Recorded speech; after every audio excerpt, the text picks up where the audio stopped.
Hi everybody, welcome to the Jamie Detillion Show. I'm BJ Foster, joined by Grand Valley State head baseball coach Jamie Detillion. Jamie, thanks for joining me this week. Thanks for having me. Well, let's talk about this past weekend series, a team you know well. You faced the Ashland Eagles, obviously your alma mater and mine. A three-game series here in Allendale, and you won two of the three to put you at 24-13 overall, 18-6 in GLIAC play. They were number one in the region coming into this weekend, and you took two of the three games from them. I have to imagine you're happy with that, but tell me your thoughts overall on the weekend. Yeah, well, definitely a big weekend. They came in, like you mentioned, as number one in the region, so I don't want to say that was more ammunition for the fire, but it just opened up our eyes, letting us know that we really need to play well against the better teams, and fortunately things worked out our way this weekend, and we took 2 out of 3, so it was definitely a good weekend.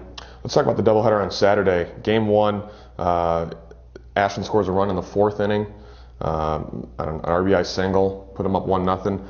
It's the same score in the bottom of the seventh inning. Chris Rudinger leads off with a single, moves over to second later in the inning. Jesse Abel gets a base hit up the middle. Bang, bang play at home, and Chris Rudinger is called out and ends the game. Ashland gets the 1-0 victory. There was only 9 hits in the game. Ashland had 5, you had 4. Kyle Teague, with the tough luck loser, gave up just 5 hits and 1 run in 7 innings to complete game. He struck out 8. Kind of talk about the play at the end, and certainly was a pitcher's duel all the way around with Kyle Teague pitching well for you. Sure, Kyle threw great, and it was just a heartbreaker, especially for him to lose his last game at home as a senior, because he's thrown so well this season, and he threw great then too.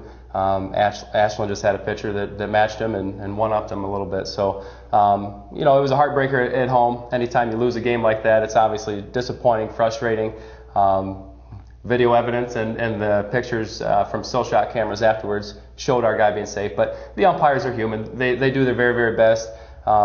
It's such a close play. It's tough to call in the heat of the moment. It's one of those things. It's not the easiest thing to do. So looking back at it now, of course, yeah, you can sit here and say, well, he was safe, what if, all of that stuff. But he called him out, so we had to move on and pick ourselves up and dust ourselves off and prepare for games 2. 2 and 3. Right, and that's the good thing. You didn't let that linger. You came out and you get a 10-5 victory in game 2. So you really you kind of used that as maybe some fuel or ammunition, as you said. You had a 5-1 lead after two innings, so you came out quickly. Kevin Zach hit a 2-run home run in one of the first couple innings, and then you put 5 runs on the board in the 5th inning, so you take a big 10-1 lead. Giancarlo Brignoni had a home run in the 5th inning. Jamie Potts had a 2-run double.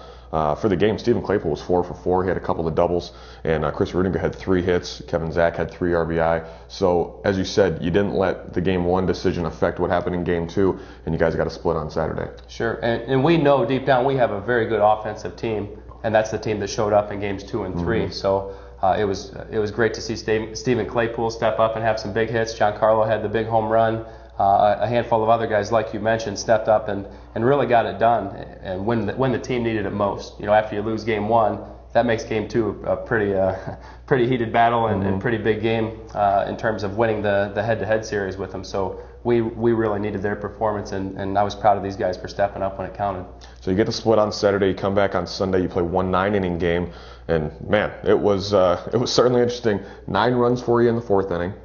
And you mirrored that in the 5th with 9 more runs, so you were up 18-0 in the 5th inning. Giancarlo Brignoni hit a 3-run homer in the 4th. Chris Rudinger a 3-run homer in the 5th. I mean, there was performances all over the place. Kevin Zach, Jamie Potts each with 3 hits. Chris Rudinger with 4 RBI. He was named GLIAC Player of the Week. You had 6 guys with 2 or more hits, 4 guys with 2 or more RBI. And Anthony Campanella enjoyed the run support. He pitched 7 innings, gave up just the 1 run. 18-1. I mean, you said your offense is pretty good, and obviously they were clicking on all cylinders on Sunday. Sure, and we had a good week of practice. Anytime we can get outdoors and get the reps, like I said, we've got some pretty productive offensive players. So, and the bats came alive on Sunday, which was good to see. I'm not sure that I've seen back-to-back 9-inning runs, but it was just something that our guys showed up to play. I mean, we started getting them going, and we kept them going, so that was good to see. Campanella was outstanding once again. Dominated the game, and it was great for the team for the fact that we got all 6 seniors in that game too. So I thought that was pretty cool, good way for them to go out on their home field. Sure. So that was your home finale. This weekend you're on the road before we start the GLIAC tournament next week, but you're at Northwood on Wednesday for a doubleheader at 2 o'clock, and then you just go a little farther over to Detroit for a 3-game series against Wayne State this weekend. On Saturday you'll start at 1 o'clock. For a doubleheader, and on Sunday you'll play 1 game at noon. So a big 5-game stretch here coming up against Northwood and Wayne State. What should we be looking for? Well, every game counts from here on out. I mean, they all have significance, but the deeper in the season you get, when it comes down to the wire, they all have a deeper significance now. So hopefully we come ready to play. And again, I think coming down to a good practice, getting quality reps in, good preparation for the series. I'm really looking forward to seeing what our guys can do. I think we're ready for it. They're definitely fired up for it. Grand Valley State 24-13 overall, 18-6 in GLIAC play, and winners of 3 games against the top-ranked team in the region, Ashland, last weekend. Jamie, best of luck on the road this week. Hopefully the rain stops for you and you get those games in. Thank you. Thanks for watching the Jamie Detillion Show right here on the Grand Valley Sports Network.